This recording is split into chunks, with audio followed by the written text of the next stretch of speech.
બધા જ ખેડૂત મિત્રોને નમસ્કાર।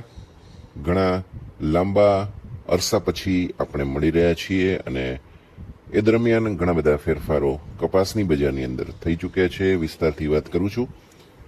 હું લગભગ 15 દિવસ પહેલા લંડનની યાત્રાએ ગયો તો આપ સૌને ખબર છે અને હજુ દુબઈ રોકાવાનું છે 2-3 દિવસ સુધી। એ પછી ભારત આવવાનું થશે તો હજી 4-5 દિવસ થઈ જવાના છે। પણ હોટેલ રૂમમાં મને થોડો સમય મળ્યો અને ખેડૂતોની ડિમાન્ડ પણ હતી, એટલા માટે આ વિડીયો બનાવી રહ્યા છીએ આપણે કપાસની ઉપર। આવો વિસ્તારથી તમને ઘણી બધી વાતચીત કરવાની છે અને એમાં ખેડૂતોનું અહિત થાય એવા નિર્ણયો પણ આવ્યા છે અને બજારો પણ તૂટી ગઈ છે। વિસ્તારથી વાત કરીએ મિત્રો, ઓક્ટોબર 2026ના મહિના સુધી કપાસની આયાત ઉપર લાગતી જે 11% જકાત હતી એ સરકારે કાઢી નાખી છે। કેન્દ્ર સરકારે નિર્ણય લીધો તો લગભગ શનિવારે આ નિર્ણય આવ્યો અને એનાથી ખેડૂત આલમમાં હડકંપ મચી ગયો। આ સમાચાર હવે જૂના થઈ ગયા, પણ એની અસરો બધી હવે એટલે કે ગઈકાલ સોમવારથી શરૂ થઈ છે। ખેડૂતો માટે ચોક્કસપણે ગંભીર અને ચિંતા કરાવનારો આ નિર્ણય ગણી શકાય। પણ આપણા જે લોકો ખેડૂત મિત્રો જોઈ રહ્યા છે વિડીયો, એમને ખબર જ હતી, કારણ કે આપણે આ અંગેની આગાહીઓ લગભગ 15-20 દિવસ પહેલા કરી દીધી હતી કે સરકાર ગમે ત્યારે આ પ્રકારનું પગલું લઈ શકે છે અને સરકારે લીધું પણ ખરું। ટેક્સટાઇલ મિલો અને યાન મિલોના હિતમાં લેવાયેલું પગલું ખેડૂતો માટે ચોક્કસપણે આંચકારૂપ છે અને નુકસાનકારક છે। એટલા માટે કહું છું કારણ કે વાવેતરનો સમય હવે શરૂ થઈ ચૂક્યો છે અથવા ધીરે ધીરે વાવેતર શરૂ થઈ પણ ગયા છે। કપાસની જે આયાત જકાત નીકળી ગઈ એનાથી યાર્નના ભાવની અંદર 10 રૂપિયા જેટલો ઘટાડો પ્રતિ કિલોએ થઈ ગયો છે। આ નિર્ણય પછી નિર્ણય આવ્યો એને રજા પછી ગણો તો માત્ર એક દિવસ અને આજે બીજો દિવસ થાય છે, એટલે આગળ જતા ભાવ નહીં ઘટે એવું જરા પણ માનવાનું નથી। આગળ જતા ભાવ ચોક્કસપણે યાર્નની અંદર ઘટશે। એવી જ રીતે શંકર ગાંસડીના ભાવમાં ટોપ લેવલથી ખાસો એવો ઘટાડો થઈ ગયો છે। જ્યારથી ડ્યુટીના સમાચાર બજારની અંદર ફરવાનું શરૂ થયું હતું ત્યારથી બજાર પાછી ફરવાની શરૂ થઈ હતી અને ડ્યુટી નીકળી ગઈ એટલે બજાર ઝડપથી તૂટવા માંડી છે। 66,000 રૂપિયા સુધી હાજરમાં ગાંસડીનો ભાવ પહોંચ્યો હતો અને અત્યારે 63,000 રૂપિયા થઈ ગયો છે। 3,000 રૂપિયા ઘટી ગયા છે અને હજુ વધુ ઘટાડો થઈને કદાચ 60,000ની અંદર જાય એવી શક્યતા અત્યારે બધા બતાવી રહ્યા છે। જોઈએ આગળ જતા ડિમાન્ડના આધારે શું થાય છે। ખાસ કરીને વિદેશી બજારમાંથી કેવા ભાવથી સોદા થાય છે એના ઉપર આધાર રહેશે। એવું માનવામાં આવે છે કે વિદેશથી સારામાં સારી ક્વોલિટીનો જ માલ આવશે, કારણ કે આપણે ત્યાં પણ ભરપૂર સ્ટોક છે ગાંસડીઓના, પણ એ નબળી ક્વોલિટીના છે। એટલા માટે ડિમાન્ડ હતી કે આયાત જકાત કાઢી નાખો અને સારા માલ અમને વિદેશથી લાવવા દો। એટલે નબળા માલ તો અહીંયા જોઈએ એટલા મળે જ છે, પણ સારા માલ માટે આ ડ્યુટી નીકળી છે અને ખાસ કરીને અત્યારે એવું થશે કે નબળો માલ નહીં વપરાય તો આવતી સિઝનમાં એ બોજારૂપ બનવાનો છે। કેટલો સ્ટોક બોજારૂપ બને છે એવું આપણે માનીએ તો લગભગ 80-90 લાખ ગાંસડી જેટલો માલ મને એવું લાગે છે કે બોજારૂપ બનશે અને નવી સિઝનમાં પુરાંત તરીકે કેટલો માલ જાય છે આપણે વપરાશ પછી એનો અંદાજ કાઢી શકીશું। એનો અલગથી વિડીયો બનાવી દઈશ। વાત કરીએ શંકર ગાંસડી અને યાર્નના ભાવમાં ઘટાડો થયો એ પ્રથમ પ્રત્યાઘાત છે મિત્રો ડ્યુટી ઘટાડા અંગેનો। જે રીતે હવે આયાતી કપાસ આવવાનું શરૂ થશે, સોદા થશે, એ પછી ગાંસડી અને યાર્નના ભાવમાં વધુ ઘટાડો ચોક્કસપણે થવાનો છે અને જોવા મળશે પણ ખરો।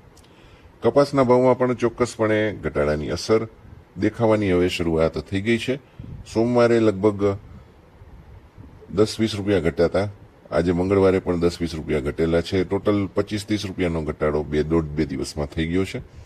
મોટી વાત મિત્રો એ છે કે ડ્યુટી ઘટાડાને લીધે યાર્ન ઉત્પાદકો અને ખાસ કરીને ટેક્સટાઇલ ઉત્પાદકો જે છે એ લોકોને જલસા થઈ ગયા છે, એ લોકો મોજમાં આવી ગયા છે। હવે ફરીથી ટેક્સટાઇલ અને યાર્ન એમ બંનેની નિકાસ એ લોકો કરશે, પણ સૌથી મોટી સમસ્યા ખેડૂતોને થઈ છે।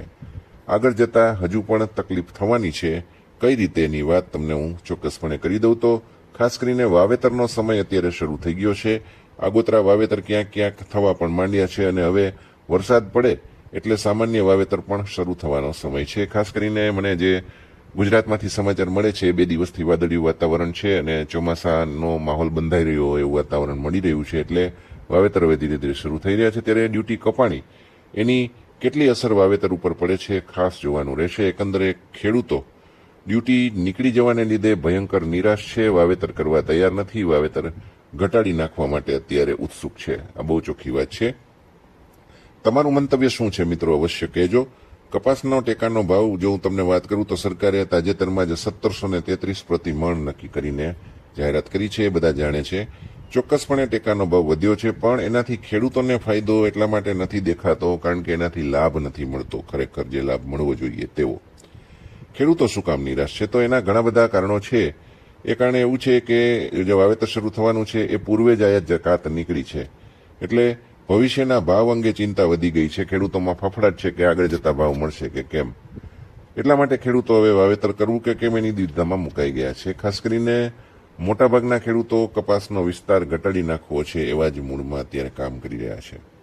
બીજી બાજુ તમને હું વાત કરું તો કપાસની ખેતીમાં જે ઇનપુટના ખર્ચા વધી રહ્યા છે, મજૂરી વધી ગઈ છે, આ બધું ઘણું મોંઘું છે, ખર્ચાળ છે. આમ છતાં સરકાર ટેકાના ભાવમાં નગણ્ય ભાવ વધારો કરે છે અને ટેક્સટાઇલ ઉપરાંત યાન મિલોને મદદ થાય એવા ઘણા બધા નિર્ણયો આવતારીએ છે. એટલે ખેડૂતો માત્ર ભાવ વધારાનો નાનકડો ડોઝ આપીને રાજી કરી લેવાય છે, ચલાવી લેવાય છે. એનાથી ખેડૂત આલમમાં ભારે નારાજગી છે અને આ અવાજ ખેડૂતોનો જે છે એ સરકાર સુધી પહોંચવો જ જોઈએ, પહોંચે છે, પણ એનું કશું નિરાકરણ નથી આવતું. ખેડૂતો કપાસની ખેતીથી આમ જોઈએ તો કંટાળી ગયા છે.